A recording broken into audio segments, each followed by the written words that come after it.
Hi, I'm JJ Conway, and I help hardworking women and a few good men build financial confidence and take ownership of their financial future. I'm cheering you on with education on financial literacy, smart investments, and passive income streams. Welcome to Ladies of Wealth. Hey, everybody. Welcome, welcome, welcome. It's JJ Conway. I'm so excited to be here with you today. And we have a fantastic show lined up for you. What?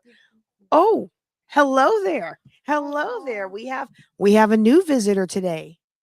Make sure you speak into the mic. My name is Rangy. Hi, Rangy. Hello, Miss Conway. I hear you have a show, so kind of wanted to be in it. And what would Hope you you like? don't mind. What would you like to tell the audience today? Unfortunately, Gabe could not be on the show, so I'm just gonna do his little football thing for him. Okay. And what do you Yay! have this time? This one says it's a fire one too, Ooh, I like the fire one. and it says, let's see, hang on. Would you like me to help? Nope. Oh, you got I it. am independent bear. This is not enough. And it says, stay focused. Flames of determination. You had that one last week. Okay, everybody. I really do appreciate Rangy joining us today with Ultra Cubby. While they are getting a new thing, let me tell you what we're going to be talking about today. We are going to be talking about Crack party. Oh, okay. All right. Come on. It's late. Let's go. This one says, celebrate your growth. You've earned it. Basically, you've achieved it. You get to celebrate now. Backflip. Well, thank you for that. Bye, Rangy.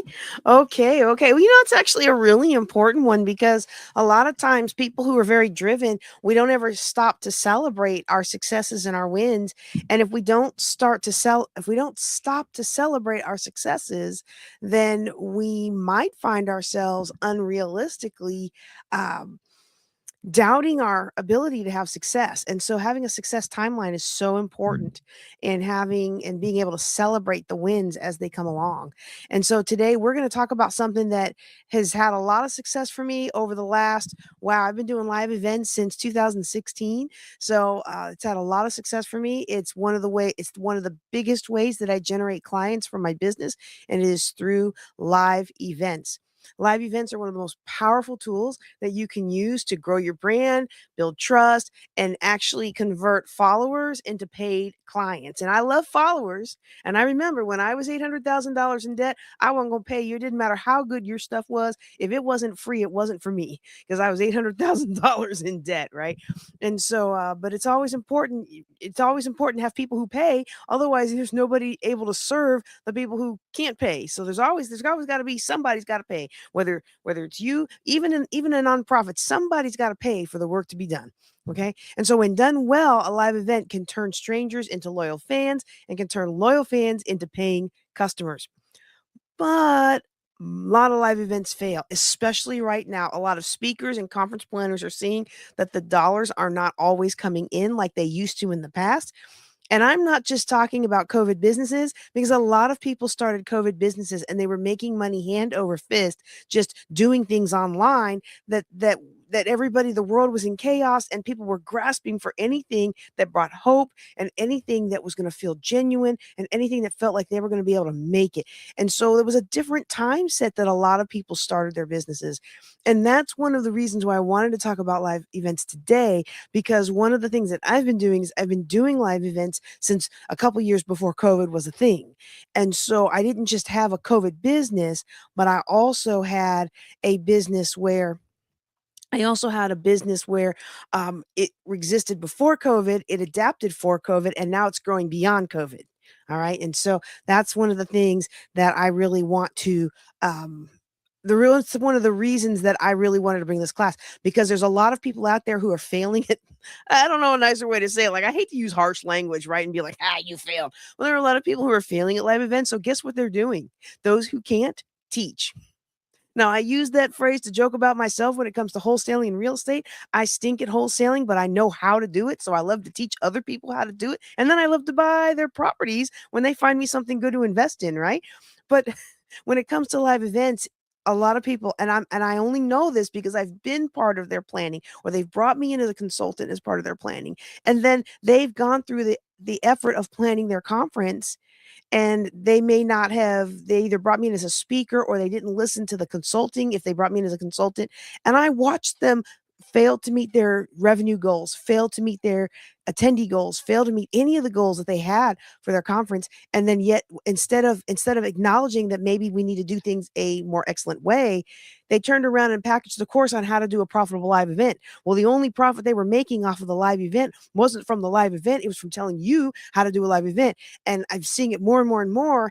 And as you get traction in the speaking world, you begin to know who's who. And I was like, okay, enough is enough. If one more of my clients buy somebody else's live events class, and are they're out $2,000 or $3,000 and don't learn how to actually put together a live event, oh, I'm going to be hot. And it's like, well, then you better make a class. So we got a class coming up for you if you're interested in how to plan a live event and looking over my shoulder and doing case studies of 2 real world live events. I want you to stay on the line, because at the end, we're going to talk about an opportunity for you to learn from our event that we did, our Global Youth Initiative, 2-day youth event with a fashion show and a youth summit and a youth, what do you call it? A trade show fair in the middle of the mall. You're also going to learn from the Juneteenth Legacy event, 3-day hybrid event with multiple guest live and Zoom speakers, plus local events such as Walking with Opal Lee and the Clark sisters and other things like that. You're going to get to learn from those, and you're going to get to have an opportunity to look over my shoulder in real time as I plan out one of my next big conferences. And so sometimes it's always easy for people to get up here and yap yap yap. Well, this is what you're going to do, but I'm actually going to walk you through it. Okay. Your live events after tonight, they're going to be profitable. The reason live events fail isn't because the host isn't knowledgeable or passionate. It's because of some common mistakes that they don't realize that they're going to make. And so tonight, we're going to talk about the top reason live events are not getting the results most planners hope for. And I'm going to share with you the good, the bad, and the ugly of live event planning so your next event can be a profitable success. Now, if you are listening to me as part of the Ladies of Wealth podcast, I encourage you to join us live on Thursday nights when we record these sessions that then become extracted for the podcast. One of the benefits you get about listening or watching Thursday nights is you get to ask your question live. Now, if you don't want to ask your question live in the chat, or if you don't feel like having your name attached to your question, you can always ask a question anonymously at ladiesofwealth.com. I think in the thing it says Ask JJ, but the actual URL is contact. Okay. So you can either click the Ask JJ button, or you can type in contact and it'll take you to the page. You can submit a short form, or if you just want to do a quick talk, you click that microphone button, talk your talk, and then when you're done, you're done. You don't even have to leave your email if you don't want to. Okay. And so that's one of the great things that we offer is you can be anonymous if you need to be. Because sometimes when we talk about money, we do not need everybody up in our business. Okay. All right.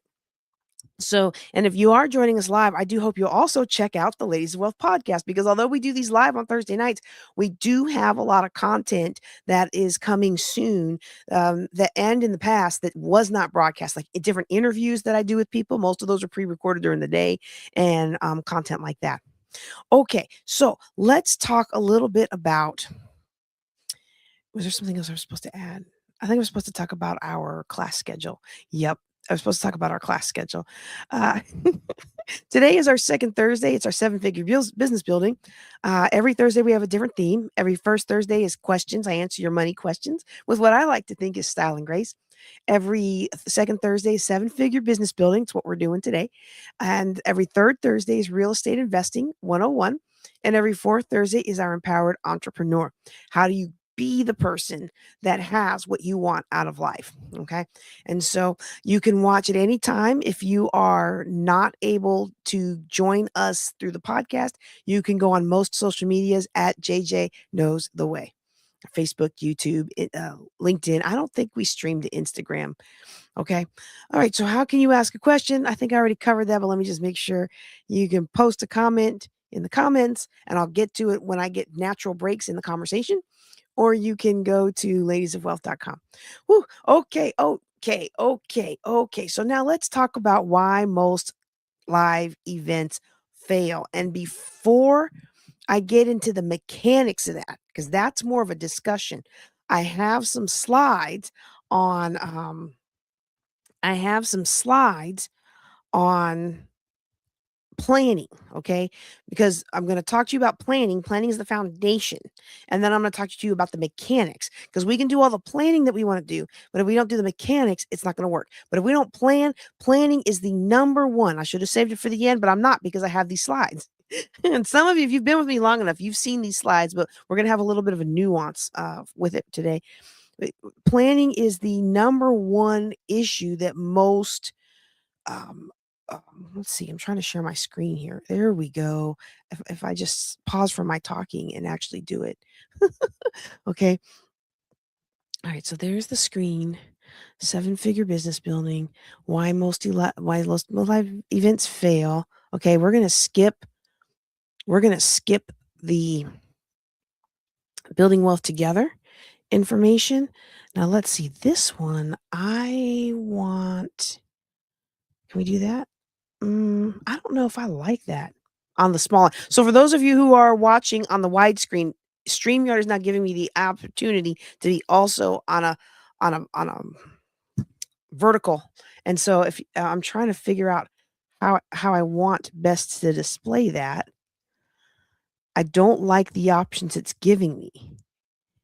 They look fine. Ooh, no. I don't want to be big on this. I want y'all to see that. Okay.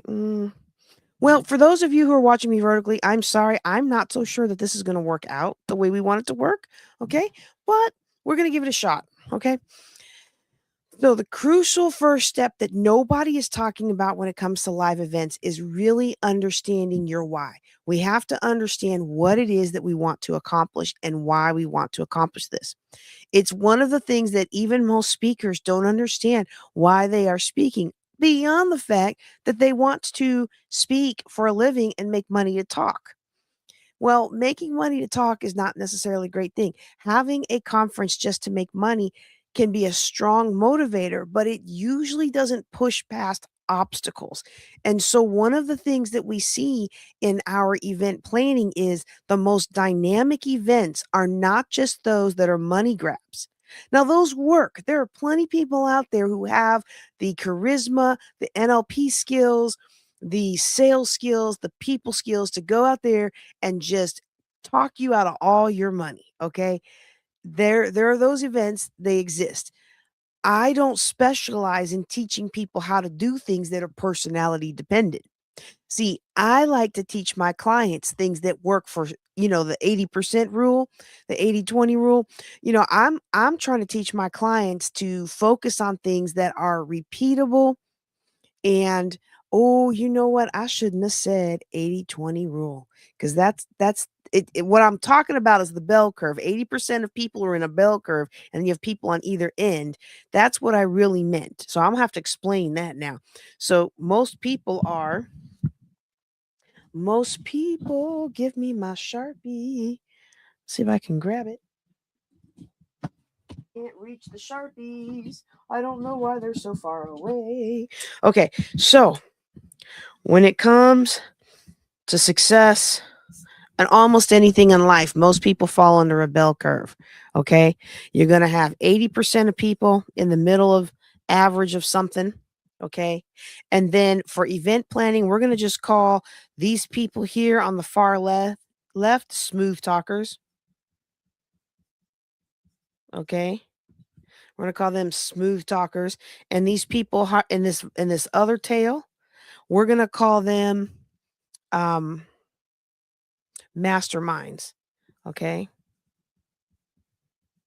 Because they're behind the scenes and they put it together and they're able to bring everybody together, and that event is going to be very successful. Okay. And then you've got the rest of us. The rest of us. So we're good in some areas. We're a mastermind in this area, that area, but in other areas, we're not so much. And, we're a smooth talker in some areas, but we're not so much in other areas. And so when I give my generalized financial recommendations, I want to focus on things that are going to work for most of the people most of the time. And for the most part, a lot of what I teach works for all the people all the time that work it. Right. And so I like things that follow checklists. In the Air Force, we had a thing that a phrase, read a step, do a step, get a banana. I like read a step, do it, read a step, do it, read a step, do it, get the result.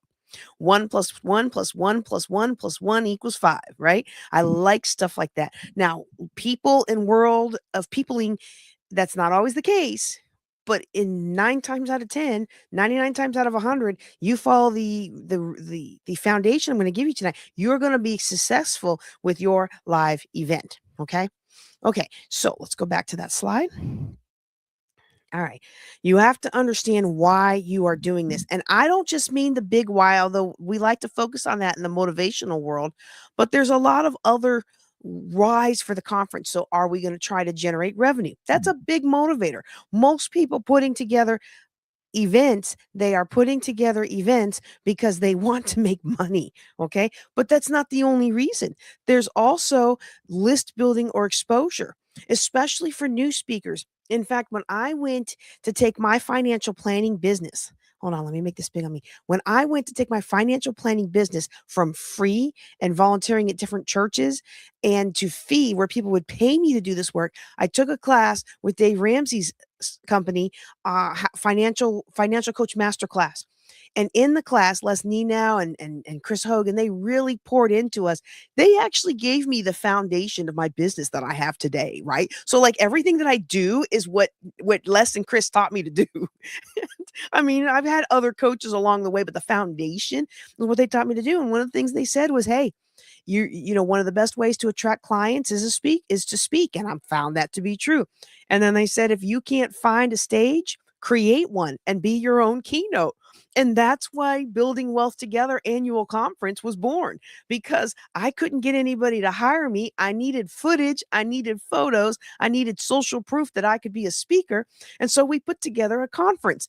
And crazy enough, we put together this conference when I was 9 months pregnant just to do it and just to get it done. And I figured, well, it'll be something I can do. We'll just try it. It's a first one. I did not have any idea how successful it was going to be. And now we're getting ready to plan for our 12th conference. I'm so excited about that at the end of the year. Okay.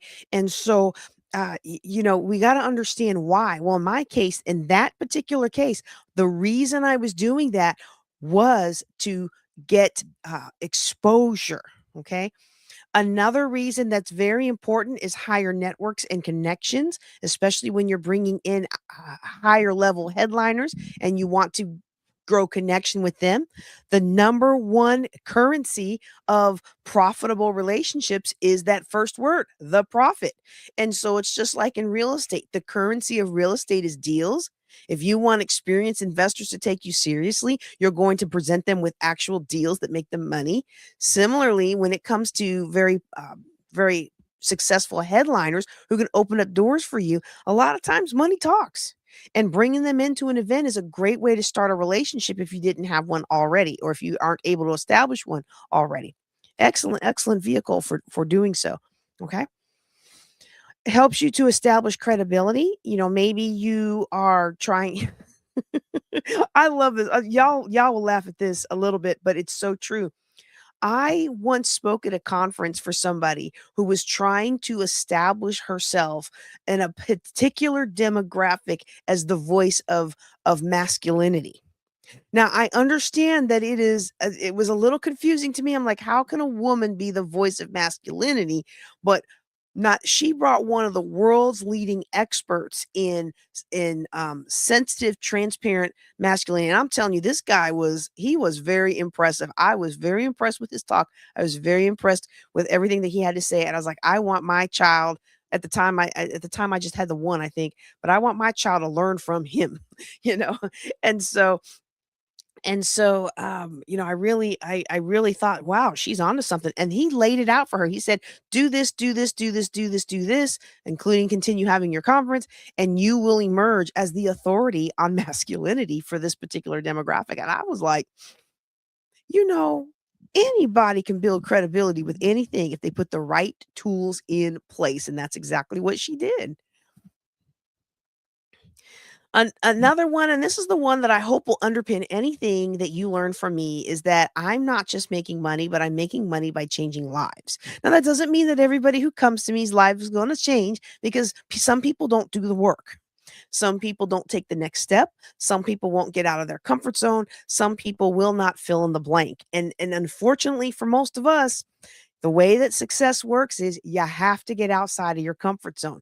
Success begins at the end of your comfort zone. So you can't just stay where it's comfortable and snugly warm. Okay. You have to get out and break free if you want to get your life to a higher level. And most of us don't do that.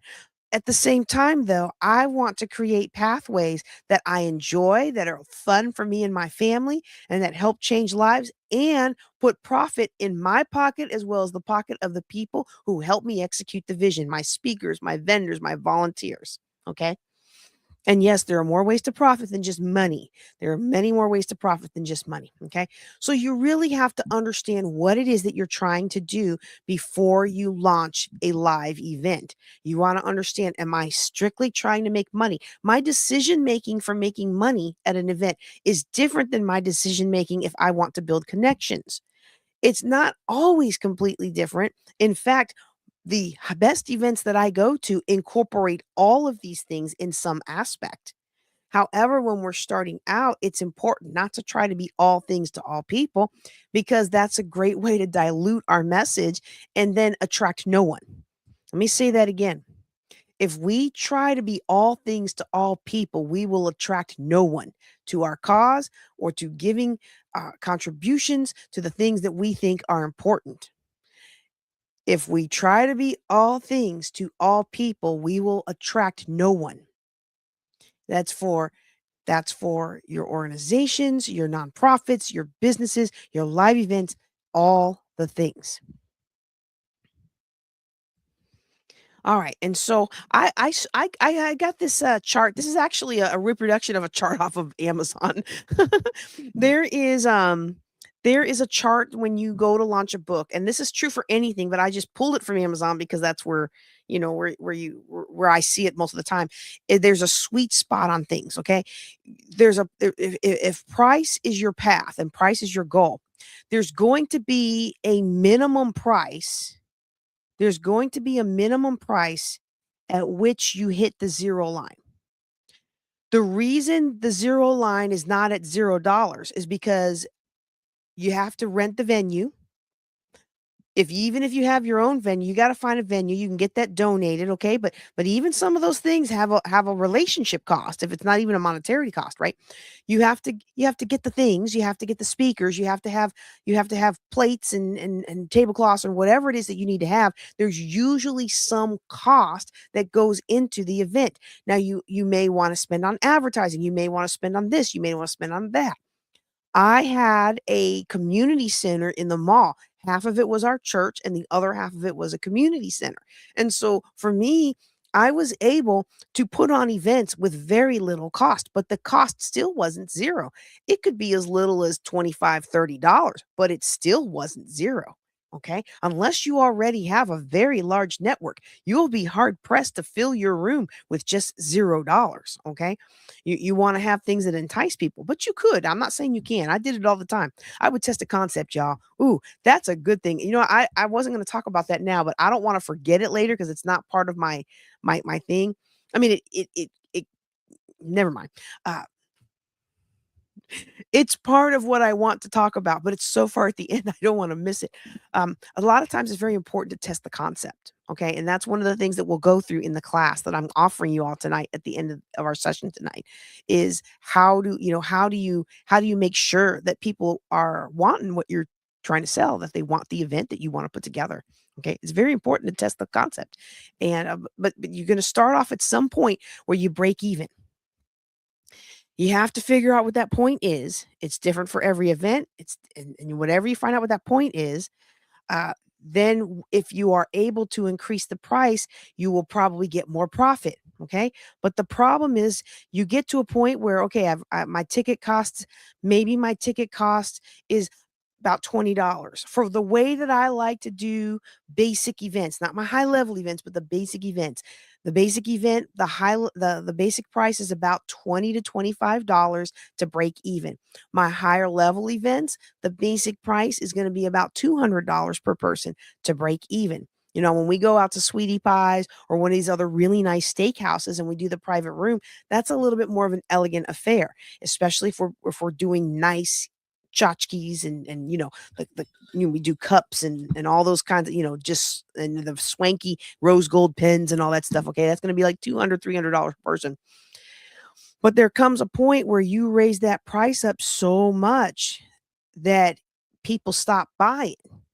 So you can keep raising the price, but you're going to actually lose profit because you're not going to get as many people. The people you get pay more, but you're not going to get as many people. And so there's different price testing things that you can do to figure that out. One of the mistakes I see a lot of people with live events make is, oh, look, I quickly sold 10 sick tickets at $25. I'm going to raise the price to $250, and then you're so far off my chart here that you're making like almost nothing because nobody else is buying a ticket. Okay. So you want to be aware of that. So when it comes to doing a live event for cost, and we're looking at the cost aspect now, you have to balance out how much you're going to have your tickets for. Are you going to do tickets versus free? Are you going to pay the speakers? Are the speakers going to be free? Are you going to ask the speakers to pay to play? When I started out with a virtual summit, after I had done a few events, I wanted to do a virtual summit that was completely free. The Healing My Sister's very first summit. Oh, I took the book in my office. The Healing My Sister's very first summit in 2018, that one was completely free. The speakers spoke for free. They either sent me their videos or I interviewed them. I did the flyer. I did all their graphics. I did everything. It wasn't really free because I did everything. Okay. I want you to hear me on that. It's not really free if you're doing everything. It's not really free if you're doing everything because if you're doing everything, then your time, your energy, the time away from your family, those all have a cost. And if you are thinking, oh, this is free, but your children haven't had a chance to play with you in over a month, it is not free. There is always an opportunity cost to be lost. When you make one decision to spend your time one way, then you are costing the other decisions that you could be making. And so, even if the value of the money is free, you have to think about the value of your time.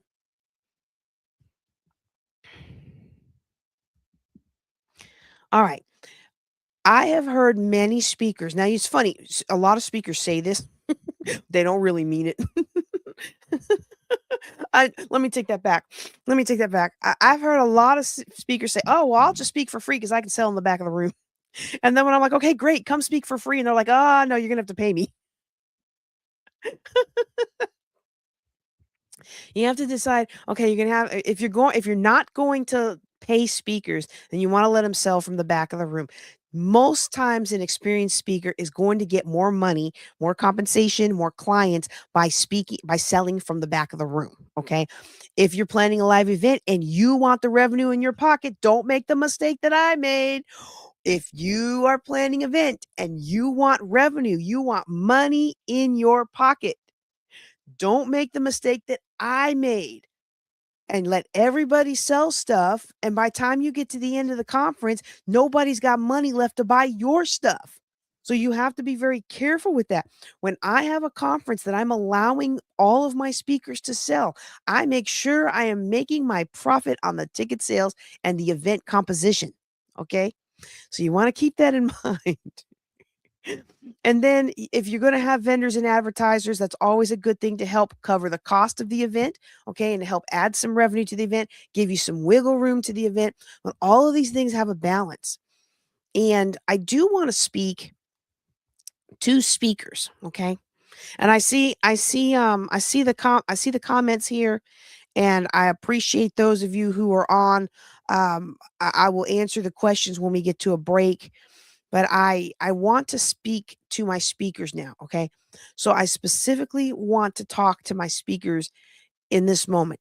When it comes to speaking engagements, we can get paid. We can get paid either our regular fee and or travel, or if we're virtual, our virtual fee. We can be asked to speak for free, but allowed to sell from the back of the room.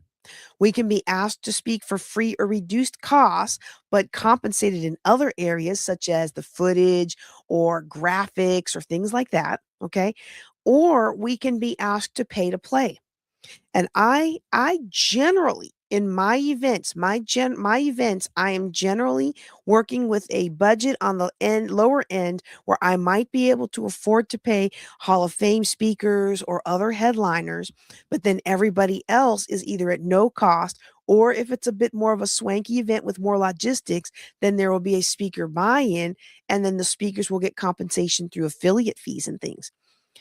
The reason I wanna take a moment to talk to speakers in an event planning thing, in an event planning class, is because a lot of times speakers will be like, "Oh, I don't pay to play." And I'll be like, "Well, you're missing out on a lot of opportunities," because there are sometimes I pay to play at events. I'm not paying to play just because I wanna be on your stage. I mean, I do wanna be on your stage. I love getting new graphics, if I can get more footage of me speaking and I haven't, I've had a dry spell, I'll go ahead and do that. But most of the time, most of the time,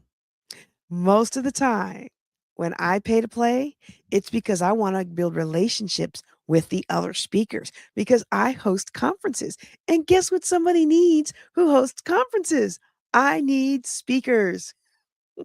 So so I just want to encourage you on that. Always look at the totality of what you are getting out of an event. And if you are a conference planner, make sure that if you are asking people to speak for free or you're asking people to sponsor your event, that you provide them with value.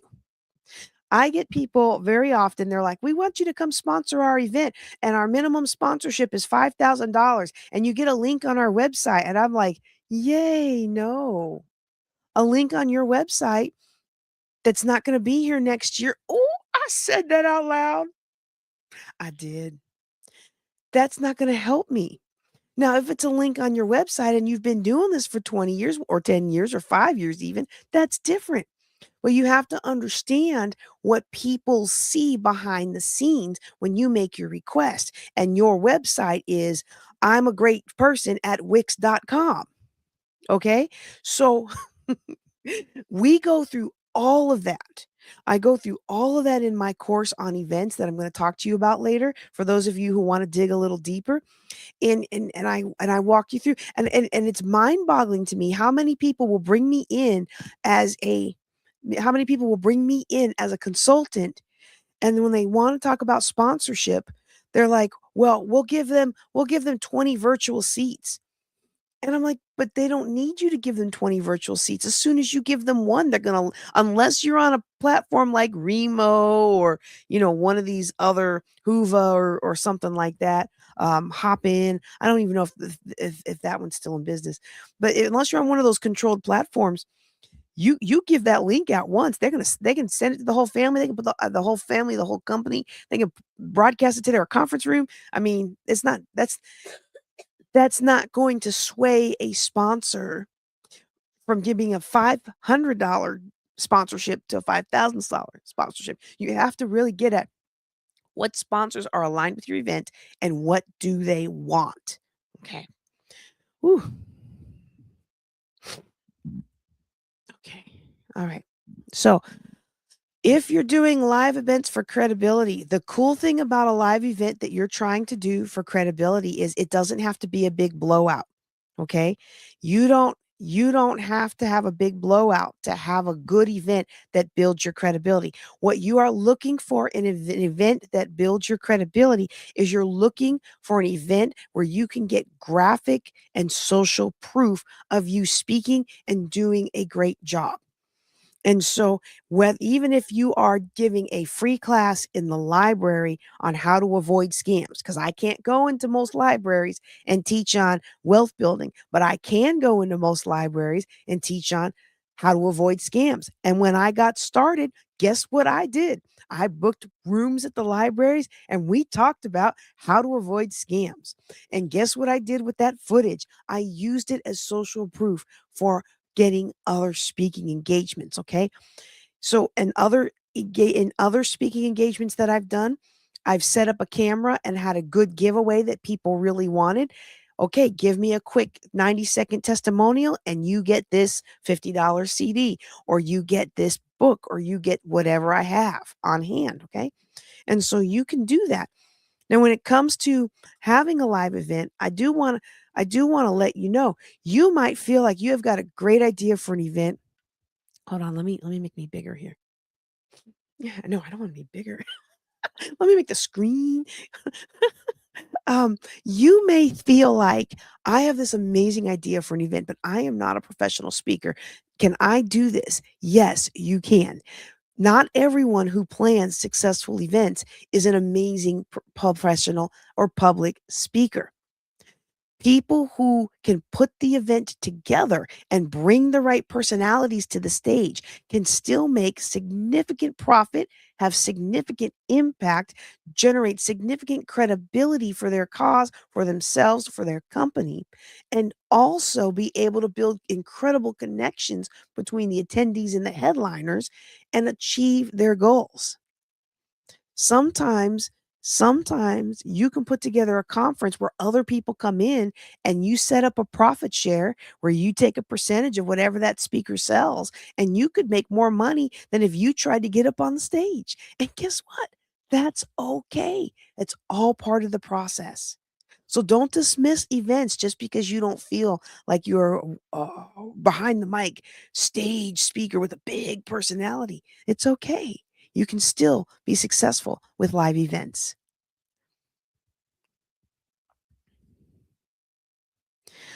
I do want to warn I want to warn everyone who is listening.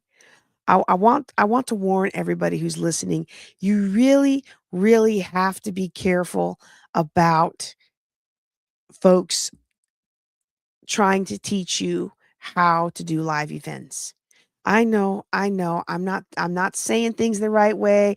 I'm not playing nice, but it really upsets me how many people are getting scammed by folks who did not do their own successful event, but they want to turn around and make money off of you, so teaching you how to do a successful live event. Absolutely, absolutely, um, mm, wow, okay. Let me calm down. Let me calm down. So what I'm gonna propose to everybody who's on here today is I'm gonna propose that you watch out for these charlatans, or let me not say charlatans. Charlatans is probably too strong of a word. Let's use desperate people who really need to make money. Can we say it that way? I find that in a lot of categories, not just live events. I find that in a lot of people who take on debt to execute something and then it doesn't work and now they freak out and they resort to unsavory methods of building the wealth any way they can with broken promises. and an empty trail of tears because you spent everything you had. You invested in yourself. They convinced you that if you don't invest in yourself, no one else will. And if you don't bet on yourself, no one else will. And so if you really believe in yourself, go ahead and pull out that card and put it down and go into debt because you're going to make so much money that that debt's going to be like small chump change, and invest in yourself and make it happen. And I'm here to tell you, I want you to invest in yourself, but I want you to invest in your education so that you can plan events using a better way. And that better way is the way that I'm going to outline for you in the class that I'm offering this evening. You can do it the hard way. You can do it yourself. You can take like me 10 years to learn over event after event after event after event and finally figure out what's working.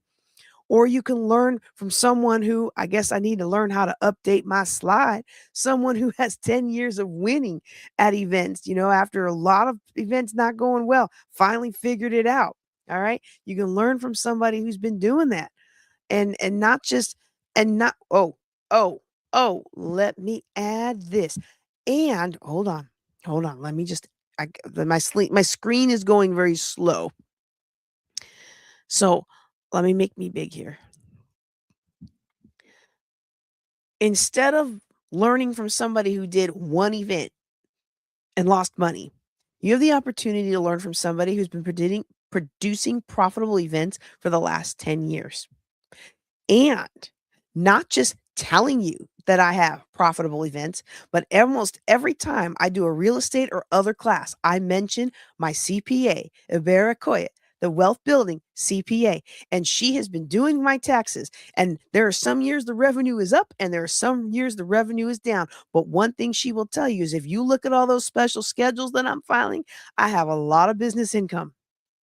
And I'm not afraid to show you. Now, I'm not going to show my tax return in public, but you want to come over to my house? You want to come to one of my private retreats? Oh, we bring out the financials because I want you to know I put the time and energy into this. I'm not just some fly by night. People say, "Oh, I've got a business. I've got a business. I've got a business." Well, what does your tax return say? You know what your tax return says? For the last 5 years, you done lost money. That's not a business. The IRS calls that a hobby. And I got the receipts, y'all. I got the receipts. And so I'm going to encourage you today, if you are interested in learning how to do live events, if you are interested in learning how to do live events, I'm going to encourage you to learn from somebody who's got a proven track record of winning with live events.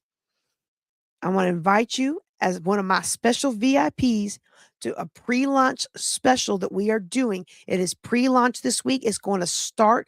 The first class is going to start Tuesday, March 31st. Okay. So the first class is going to start Tuesday, March 31st. It is a look over my shoulder on planning the Juneteenth Legacy 8th Annual Economic Summit. Now, some of the planning has been done.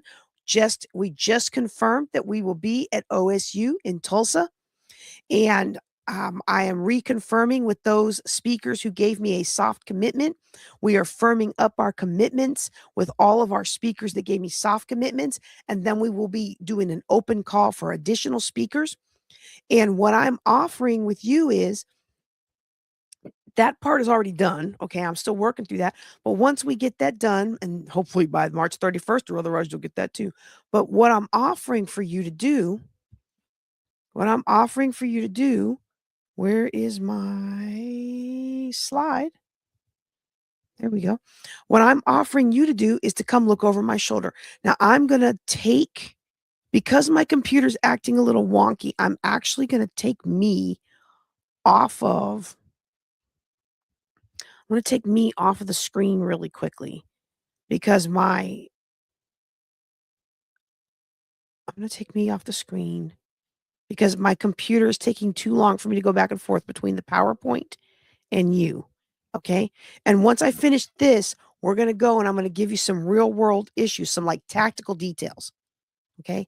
So what I've talked about today is the strategic level about event planning. What I'm about to talk to you about is going to be the tactical nitty gritty. of some of the tactical mistakes that speakers and conference planners make that prevent their live events from being profitable, right? But before I do that, I want to explain to you what I'm offering in this live class that's coming up. Right now, we are offering a pre-launch special of this class where you will be able to look over my shoulder. So you'll actually effectively be part of the planning team. You're going to get to see the good, the bad, and the ugly. You're going to get to see the mistakes and the wins of planning a conference. You're going to walk with me every step of the way, and you're going to get my honest feedback about lessons learned. Like I know most people know I'm pretty much who I am all times. Okay. I'm not one of these people that pretends to be somebody else. Okay. But you're gonna see the real JJ Conway to a greater degree than you see her now. Okay, you're gonna get the real nitty gritty on that.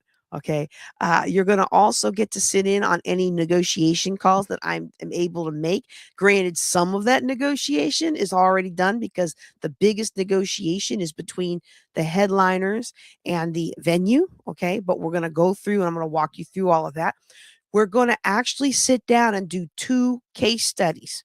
So, already in the portal, if you go and log in today, you're going to get the editable files for 2 of my previous events. You're going to get the Global Youth Initiative Summer Success that we did, where it was the event in the mall. It had a youth expo with like a trade show with booths. It had a fashion show, and it also had 2 days of youth programming, content, classes, and activities. So you're going to get that. You're going to get the TikTok for that, the schedule of events. You're going to get the planning and all that. You're going to also get similar information and marketing graphics and baseline templates for the Juneteenth Legacy Conference. You're going to get all the different for each of these events and some sample ones. You're going to get the different planning timesheets and things that you can use, some marketing examples that you can use for your events, and all of this you're going to get as you walk through this. If you register tonight, if you register tonight within 24 hours, I'm going to give you a little bit of extra time. If you register within 24 hours of this session, you will be able to get it for $99 instead of the $299 regular price. So you will save $200 on this events class that we are putting together. Why are you going to save $200? Because you're buying the class before I finish teaching the class. So what you're doing is you're taking a leap of faith with me, and because you're taking a leap of faith with me that I'm going to deliver on the promise, you are getting the discount. Anybody who knows, this is usually the model that we use. We have a pre-launch price, we have the launch price, and then once the class is fully built up, the price goes up again. So right now is going to be $99 tonight. Once we start the class, the price will go up to $299. And then after that, it will go to either $599 or $797. We're not sure yet. You will also get an opportunity to put your face on our marketing graphics for the next conference. So you can come in at the $99 level, but if you want to upgrade your experience, you will be able to actually have your sponsorship that puts your face on our tickets, along with me and our headliners and our speakers, and also on our marketing flyers and other things. So every speaker gets at least one graphic of them with the headliners and chief board members of our conference, and that can be you. That right there is worth 5 times what I'm charging. Okay. So I want you to go out to jjclink.com/events, and I want you to take a look at that. It's only $99 tonight, and you can do that right there. Okay. Now, that is that class. And the reason I wanted to give you that class now is because I tend to forget to tell you I have a class. I talk and I answer questions and I teach and I answer questions, and then my little one gets tired, and then we end the class and we go to bed. And then I'm like, I forgot to tell them about the class. So anyway, I'm going to go ahead and take I'm going to take I'm going to take the switch this over here. Man, I didn't see some of these questions earlier. I didn't see some of these questions. Um, but we're going to have to talk about that a little bit later because that's going to take us very, very far. Okay. Um, I always like it when people be rude about my eyebrows. I had an accident when I was 23 that stripped half of them. So y'all go ahead and sit down somewhere about that. All right. All right. Come on now. I don't understand why we get so many people, but I kind of feel like if you don't have haters, you ain't doing nothing worth doing. Okay, I'm gonna go ahead and close out these slides, and hopefully that'll make the computer go a little faster. Hopefully the broadcast quality is good for y'all. Okay, I'm gonna go ahead and stop that share. But yeah, I really I'm really excited about the class because you're going to get the real world documents, like the real schedule and TikTok that we use to run the show. You're going to get all that stuff, and you get the editable version so you can customize it to yourself, to all of your future events. I give you my master checklist, my 3-page master checklist that I hardly ever use the full one because no events need the full ones. But when I was the chief of protocol for a 4-star command, we had a master 3-page checklist that we used for every event. And I took that and I adapted that to the events that I do now. And it's a phenomenal checklist and it will cover everything that you need. So if that is worth the price of admission to the class, even by itself. Okay. So now that we did the framework and the understanding of the biggest reason why so many events fail. It's the lack of the preparatory planning and the lack of understanding why you're doing this and the lack of adjusting what you're doing to the why you're doing it, what the goal of your live event will be, whether it's a conference, whether it's a small group, whether it's a workshop. A live event isn't just a big 300 person conference. A live event can be 5 people coming to a photography workshop where you brought in an outside expert to come in and teach. And so one of the mistakes that people make when they do their live events is and I know I used to be so oh y'all, I used to be so bad about this. I really thought, how they have that movie, If You Build It, He Will Come, the baseball movie. I really thought if I built it and I announced it, people would show up. That's not how that works. No, that is not how that works. And a lot of times people who are planning events, they'll post one announcement like, "Hey, we're going live Thursday at 7." And they expect a million people to show up because of course they got the goods, right? Well, your audience is busy. Okay?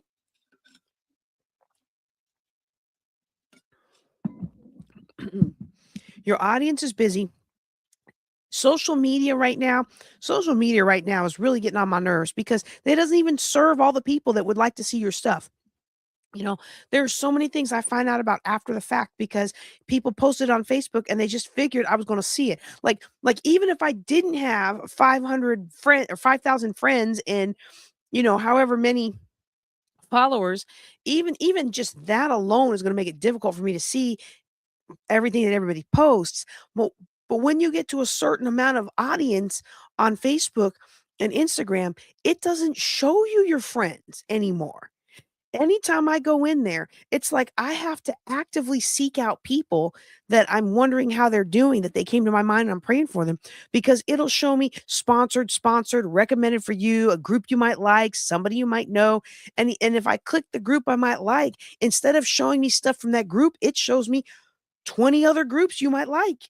And so you have to do reminders and you have to reach out to people. And you have to tease people and you have to adjust for the world that you live in. So where I live here, you can't just do something the night before. When I was in DC, we would post conferences and things, 2 or 3 months out. If you posted them too much out, people would copy your event.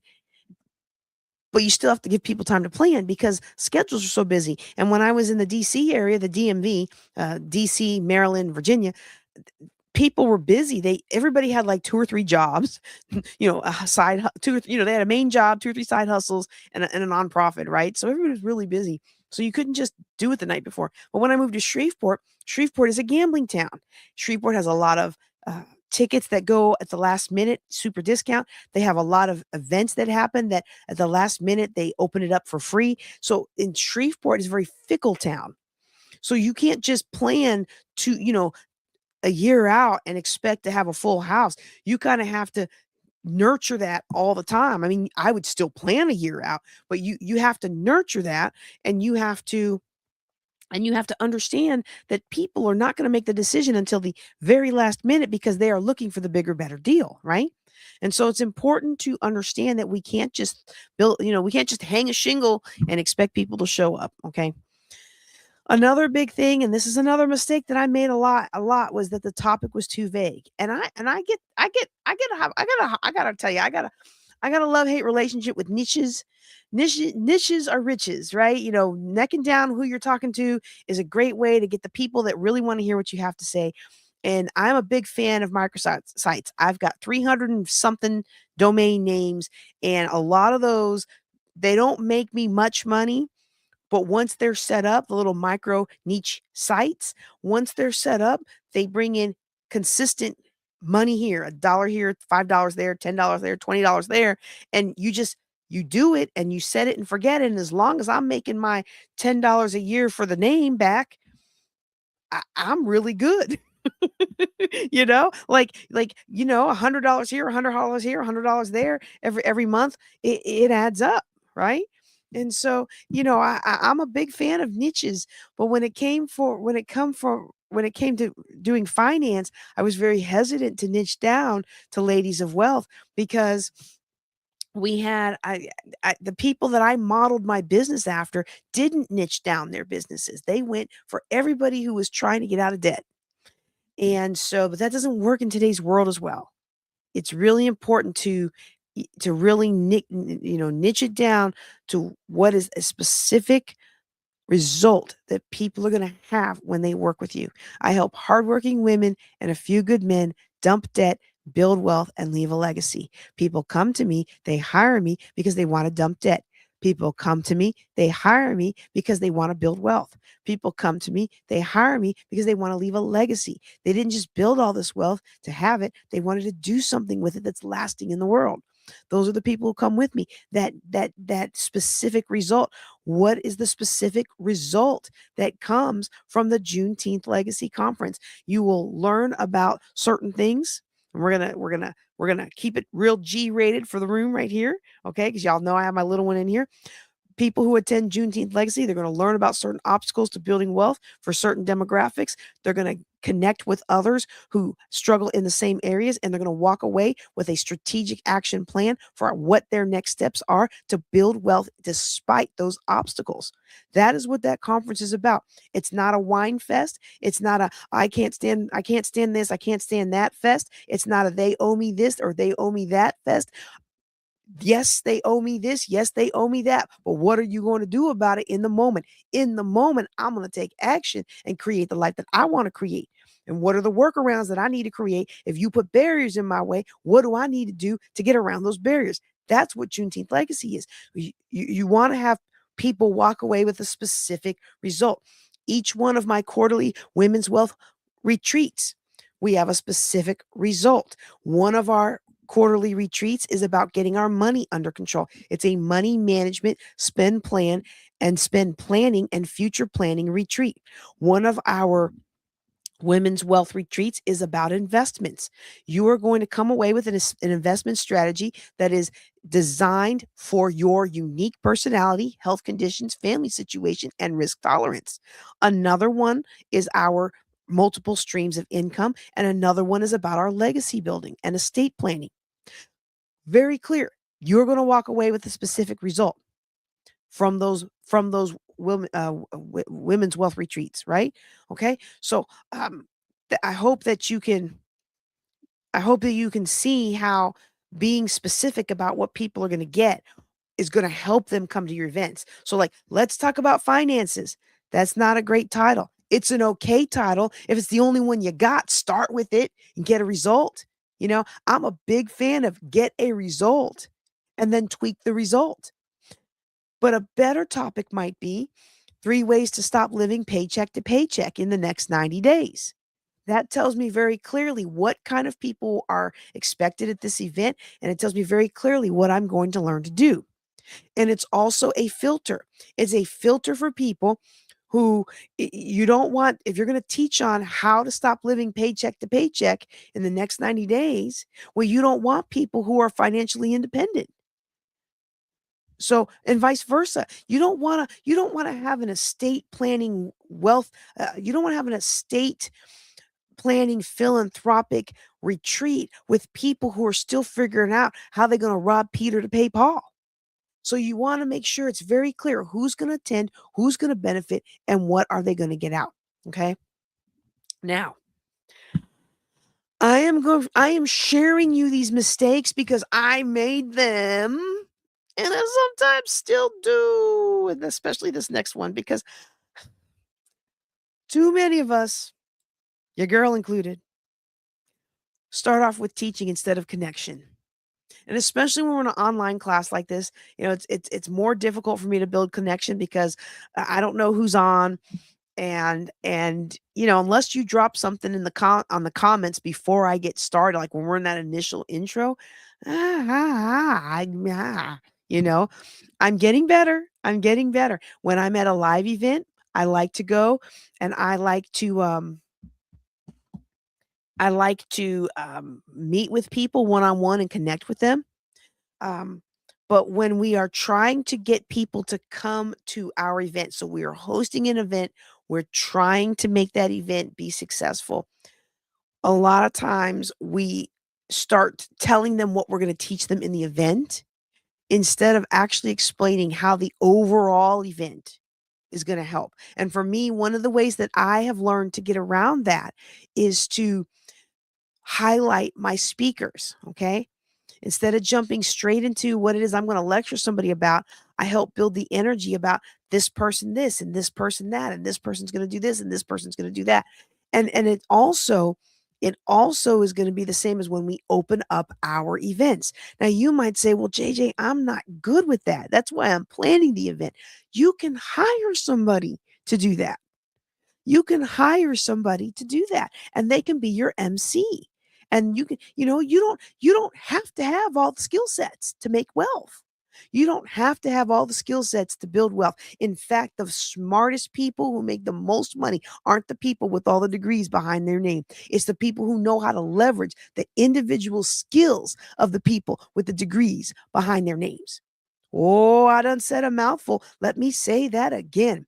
The people who make the most money, the people that have the most success, the people who fulfill the most of their dreams are not the people with the most amount of letters after their names. They're not necessarily the most educated and they're not necessarily the most accomplished. But what they are good at is harnessing the talents and the power and the resources of the people who have those qualifications, the people who have those qualifications, the people who have those intuit abilities and harnessing those abilities to achieve their goals.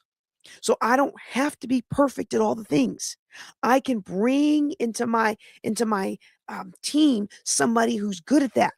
And if I'm not a good MC, I can bring somebody on who is a good MC. If I'm not good at managing energy and getting people hyped up, I can bring somebody in who's good at that. If I'm not good with fill in the blank, if I'm not good with the research, I can bring somebody in at that. Okay. For whatever mix it is you need, you can hire that out or you can collaborate that out. Okay.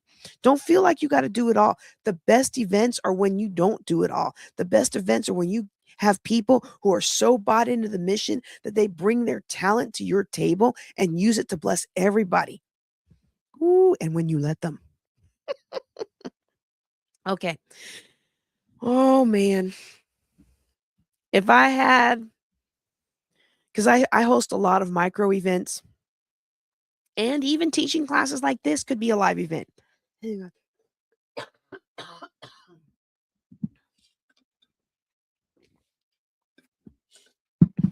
If I had $1,000 for how many times I made this mistake, if I had $1,000 For how many times I've made this mistake, I would be a multimillionaire because I host a lot of events. Even these live classes, I consider them live events. It's not a big conference, but it's still an event. This big mistake, not telling people what to do next. And for most of us, when profit is one of our main goals of the event, not telling people where to spend their money. That is the biggest mistake you can make if your goal of your profit is something to do. I mean, if the goal if the goal of your conference, the goal of your event is to make money, to sell books, to sell courses, to sell coaching, you have to tell people where to spend their money. You have to tell people what's the next step. Yes, you want to thank them for joining. Thank you for being here. Thank you for coming. Thank you, thank you, thank you. But you should always have a next step. There should always be a next step. Sign up for next year. Download this guide. Join my program. Here's the next workshop.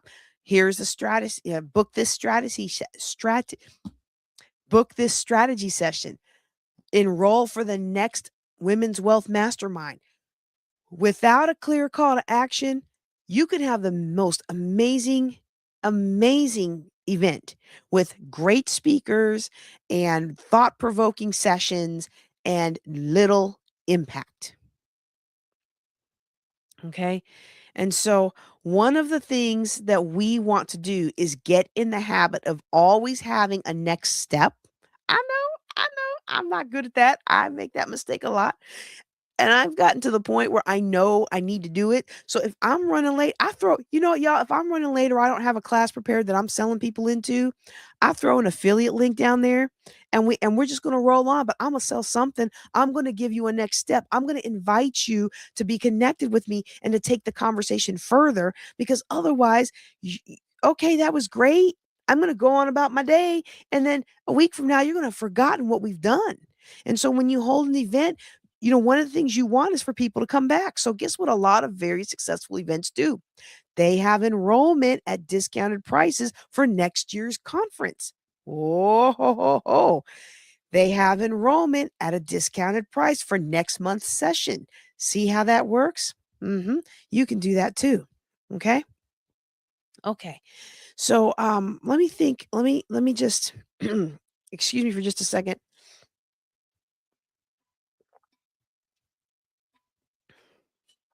As we're going to continue with some of our big mistakes. And again, I am not telling you anything today that I have not done wrong myself. I guess wrong is not necessarily the right way to say it because to me, if you get out there and you do something and you learn, that's profit.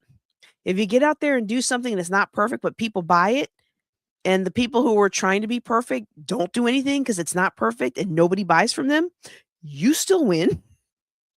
'Cause, I've been in a lot of spaces, and I don't even know if I should share this, but I've been in a lot of spaces where somebody was like, how?" And they just and I know what they're thinking because 'cause they're just kinda like, How?" And I know what they're thinking. What they're thinking is, "How are you succeeding?" Socially awkward, scientifically minded personality, not the most fun person in the world, very serious personality. Although I do have lots of fun, my personality is very serious. I don't like a lot of frivolous things. I like to talk about the deep things. That's what motivates me. Now I have learned I have learned to be silly with my kids and I have learned to watch soap operas with some of my friends. Taken me a couple decades to do that, but I've learned to to do those things. Um but, a lot of times people are like, I don't people are just like, who is this? Who is this JJ Conway?" And then they meet me in person and they're like, "You are not who I thought you were going to be." Okay. Um, a lot of that success comes from being willing to get out there and do something. And it may not be perfect, and it may not be what I want it to be, and it may not be what it ultimately could be, and it may not be what somebody else would put together if they did it, but they don't get off their booty and do it, and I did, so I got the money. And that's that. And then every once in a while, I hit on something that's like, "Woo." People resonate with that. And you know what I do? It's called rinse and repeat. And one of the biggest things you got to do to find something that really resonates with people so you can rinse and repeat, you got to remember the event is about you. No. I hope you were listening to me and said, she said, what? It's not about her. No, you're planning events about you. That's why people aren't making as much money. Because I used to get up and talk about it's all me, it's all me, it's all me, it's all me. No, the event is not about me. It is about you. The event is not about the planner. The event is about the people who attend. The event, I don't say what I say because I just want to pontificate. I'm saying what I say because I have been trained that this will be profitable for you and for me. Sometimes I get off on a rabbit trail, and yes, I do say what I want to say, and I think it's entertaining, and I think you enjoy it, or you wouldn't be here. But one of the biggest mistakes we make as event planners and as speakers is feeling like we're going to give people what we think they should have. And unfortunately, people didn't come for what we think they should have. They came for what they think they need. We still give them what we think they should have, but we cover it in a sizzling, outward, enticing wrapper of what they think they need. Think about that just a little bit, okay? Ooh, one of the biggest mistakes that we've made, one of the biggest mistakes that I used to make, even as a pastor, one of the biggest mistakes I made behind the pulpit is building my events or building and speaking around what I wanted to say instead of what the audience needed to solve. What I wanted to say instead of what the audience needed in that moment. Even as a pastor, what I wanted to say and what I wanted to tell you, put you in your place instead of what the Lord needed you to hear in that moment that was going to move your life forward just that little bit.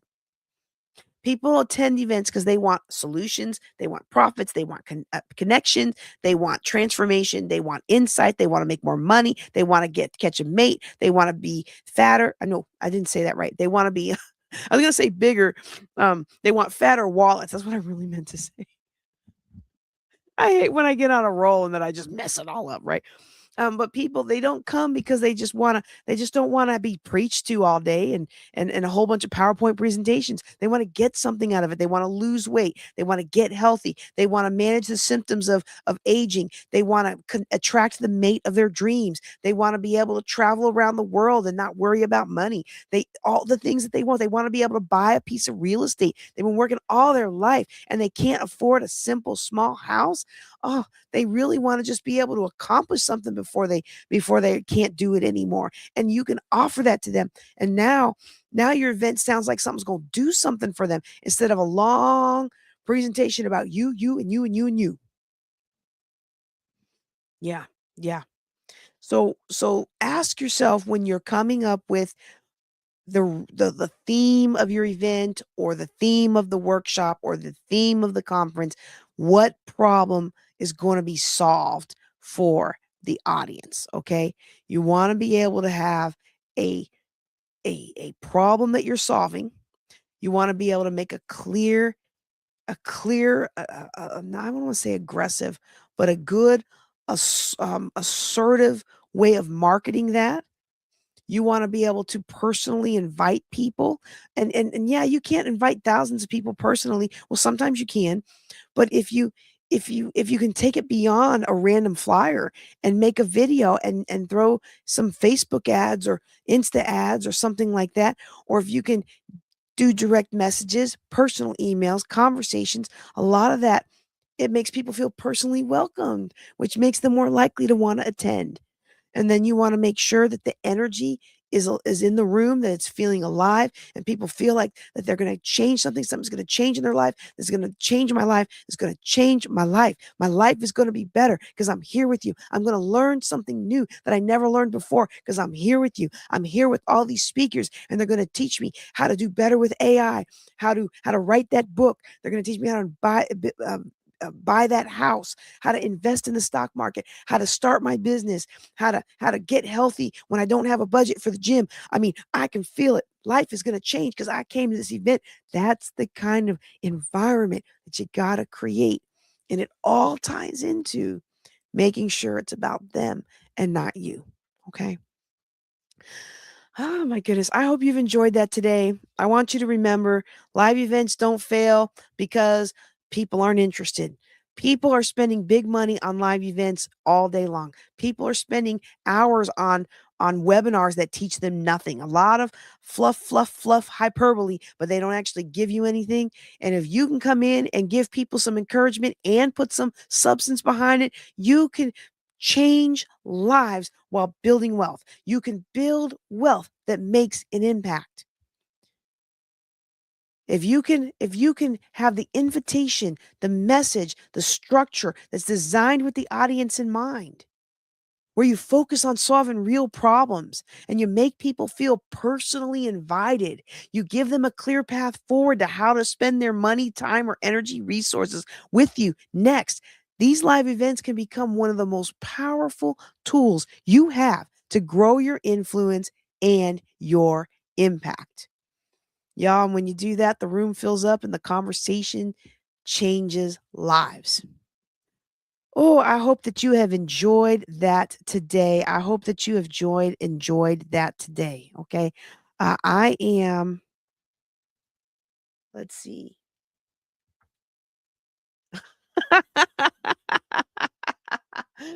Oh dear. Oh dear. I'm so hey, I don't know. Well, she's watching, so I guess she'll hear me say this. I'm so proud of you. I keep seeing you on Minister Cohn's posts. I'm like, look at her go. I can't wait. I can't wait till you're on one of my stages. I can't wait till you dominating the stage. Dominating the stage, not just for yourself, your family, for your ministry, for all the things that God has for you. He's got something special for you. Don't let the enemy take it away. And you're learning from somebody, one of the most mighty women of power I've ever seen, who knows how to overcome hardships and still slay the room. And I'm just so proud of you, and I'm excited that you're watching. I'm actually touched. I got some young people watching. Yay! Okay, okay. I have a lot of comments here that I'm having to kind of weed through. I like I said, if you don't got haters, you're not doing something right. And I keep getting a lot of comments where I keep getting a lot of comments where I'm having to weed through your question. So if anybody has a question before we go, then go ahead and write it. What I'm gonna do is I'm gonna just woohoo. All right. But be nice now. But be nice. All right. Woo woo. Okay, okay. We have if you have enjoyed this, let's see how long we've been on today, for about an hour. So this will probably become 2 podcast episodes, or it may become 1 podcast episode with a teaser for you to go to the event site. This replay will be a free lesson in the events class that you can download. I mean, you can access at jjclink.com/events. So you'll be able to watch the full replay of this at jjclink.com/events. It'll probably take about a day or two to get that up there. But if you're listening as part of the Ladies of Wealth podcast, I encourage you to go out to YouTube so that you can see some of the slides. You don't need to see the slides. I described them very well. But if you would like to see the slides, you can go out to the Ladies of Wealth channel on YouTube and see the slides. Okay. All righty, let's see. Let's see. I don't see any other questions, so I just want to make a couple quick announcements. We are beginning to lay down the final structure for Juneteenth 2026, which is going to be in Tulsa, Oklahoma. We are going to be at OSU Tulsa, right there in the Greenwood District. I'm super stoked about that. We have got some historic boutiques and other events that are going to happen, and our event dovetails very nicely. When our event ends, Juneteenth Tulsa picks up and kicks off, and then you've got Juneteenth Tulsa, and then after that you've got the oh, what do they call it? It's not Juneteenth Economic Summit, but they have another economic summit. So it's like economic summit, us, economic summit, somebody else, and Juneteenth Tulsa in the middle. It's just like a whole weekend of empowerment. And so if you are anywhere near the Tulsa area, I want to invite you to come to Juneteenth Legacy 2026. You can come as my guest. You can come as my guest. We are going to be doing a call for speakers, and we're going to be launching our ticket sales very soon. I'm in the process of directing the team. I'm in the process of letting go of some of my control, and letting the team take over some of that. And so we should be having that website updated pretty soon, and the ticket sales will go live, and the call for speakers will go live. Now, look, I just said you can come as my guest. If you don't remind me that I said it on this training, I'm not going to remember that I said it on this training. So make sure you tell me I said it on this training that you can come as my guest. And then I will add you into your ticket. Okay. All right. All right. Let's see. Let's see. Okay. Well, I don't see any questions, and my little one really wants his mom to be done teaching and go to bed. So I'm going to make him happy and make my exit now. I want to thank all of you who are on for being on. I want to thank those of you who are sharing the word for sharing the word. It means a lot to me that you're here. I appreciate you very much. Take care and be blessed.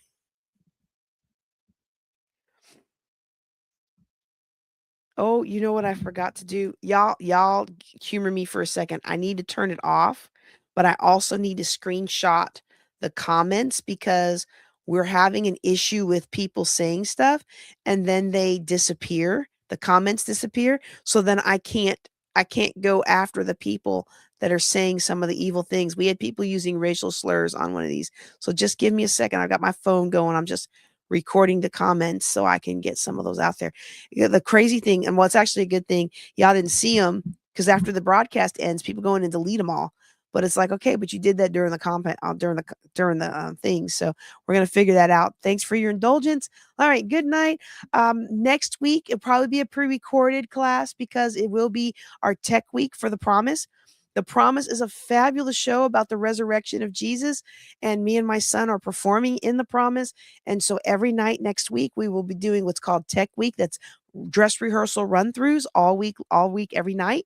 And then our opening night, you can catch us there Saturday night. The show actually opens Friday, but many of our Church of the Living God International people will be in church. So you can catch me Saturday night and catch my little guys Saturday night at Willow Park Baptist Church performing The Promise all the way through the day before Easter. And so it will probably be a pre-recorded class. It is a real estate class. So it may be one of those where we will do some driving for dollars or something like that, and do some live footage and then put that together and just broadcast it for you. Whew, okay. Aw. She's so beautiful and smart and just got all the things together. Okay, I gotta stop. My little one heard me, and he popped up, was like, hey, wait a second. She said she was done. All right, y'all. Good night. Take care. Be blessed. Don't forget to like this episode, subscribe to the channel, and ask your question at ladiesofwealth.com.